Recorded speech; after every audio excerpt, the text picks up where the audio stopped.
Hello everyone, কেমন আছো? আশা করি তোমরা সবাই খুবই ভালো আছো, আর আমিও কিন্তু খুব ভালো আছি।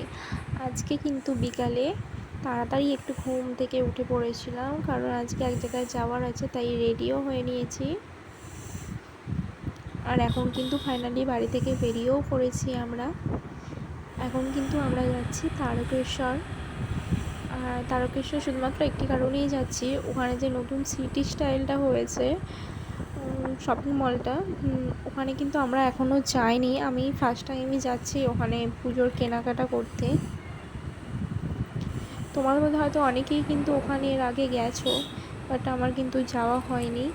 আজ কিন্তু আমি আর সোনার বাবা দুজনেই বেরিয়ে পড়েছি, সোনামাকে কিন্তু আমাদের সাথে নিয়ে যায়নি। আর এদিকে দেখো কিছুটা যাওয়ার পরেই সোনার বাবা এটিএম থেকে কিছু টাকা তুলে নিল। যেহেতু পুজোর কেনাকাটা করতে যাচ্ছি, তো টাকা একটু বেশিই লাগবে। আর তারপরে দেখো আবারও বেরিয়ে পড়েছি।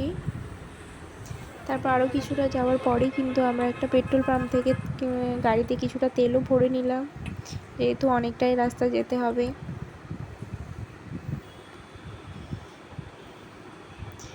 দেখো ফাইনালি কিন্তু আমরা চাপাডাঙ্গাও চলে আসছি।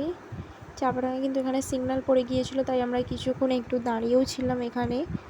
তারপর কিন্তু আবারও বেরিয়ে পড়লাম।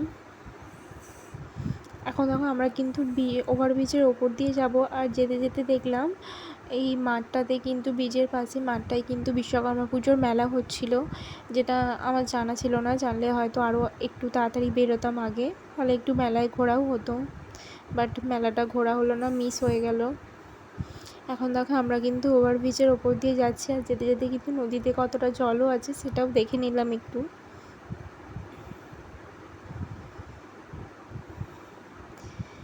মেঘলা ছিল, বাট সেদিন কিন্তু ওভারব্রিজের ওপর সেরকম কেউই ছিল না।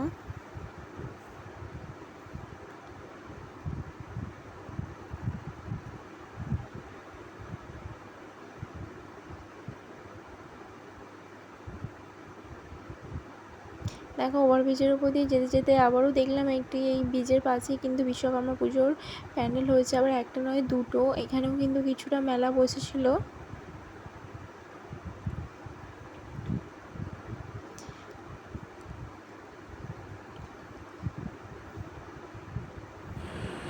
ফাইনালি কিন্তু আমরা ওভারব্রিজে নেমে পড়ছিলাম। তারপরে যেহেতু আমরা বিকেলের দিকে বেরিয়েছিলাম, সত্যি বলছি রাস্তার ধারে বিরিয়ানিগুলো দেখে কিন্তু সত্যি আমার মনটা খুবই খারাপ হয়ে যাচ্ছিল, কিন্তু কিছু করার নেই। যেহেতু এখন শপিং করতে বেরিয়েছি, আগে শপিং করি তারপরে যাব। তারপরে দেখো এখানে কিন্তু দুর্গা ঠাকুরের কিছু প্যান্ডেলও দেখে নিলাম। আর তারপরে দেখো আমরা কিন্তু ফাইনালি পৌঁছেও গেছি সিটি স্টাইলে। আর প্রথমেই কিন্তু আমরা লেডিস কাউন্টারে ঢুকে পড়েছিলাম। দেখো এখানে কিন্তু বাচ্চাদের খুব সুন্দর সুন্দর ড্রেস আছে, কিন্তু এই ড্রেসগুলো একটাও আমার সোনামায়ের জন্য হচ্ছিল না। আমরা দেখছিলাম অনেক ড্রেসই যে আমার সোনামায়ের হয় কিনা, কিন্তু জামাগুলো খুবই ছোট ছিল, তাই আমরা সব চারিদিকটা একটু ঘুরে ঘুরে দেখছিলাম। কিন্তু সোনামায়ের জন্য একটা জামাও পছন্দ হচ্ছিল না। এবার সবশেষে কিন্তু আমরা এই দেখো পিঙ্ক কালার ড্রেসটা আমার ভাগ্নির জন্য পছন্দ হয়েছিল, তাই কি করব, যেহেতু ভেতরে গিয়েছি তো কিছু একটা কিনতেই হবে। তাই কিন্তু আমার ভাগ্নির জন্য এই 3 পিস সেটটা কিন্তু নিয়ে নিয়েছিলাম।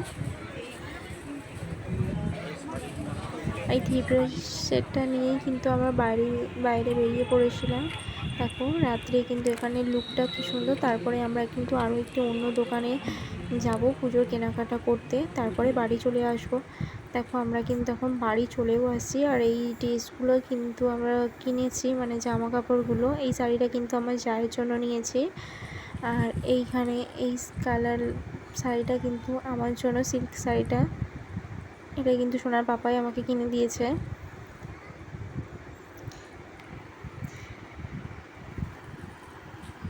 আর এই জামাটা কিন্তু আমার সোনামায়ের জন্য নেওয়া হয়েছে, যেহেতু হালকা ঠান্ডা ঠান্ডা এবার পড়বে ঠাকুরারে দেখতে গেলে, তাই জন্য নেওয়া হয়েছে। আর এই জামাটা কিন্তু আমার ভাইপোর জন্য নেওয়া হয়েছে, সেও কিন্তু আমার মিঠির থেকে 6-7 মাসের বড়।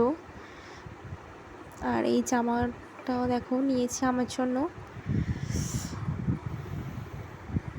পুজোর জন্য এই জামাটাও নিয়েছি। আর এখানে কিন্তু এই সুতির ছাপার শাড়িটা, এটা কিন্তু আমার শ্বশুরমশাই পুজোর জন্য দিয়েছে।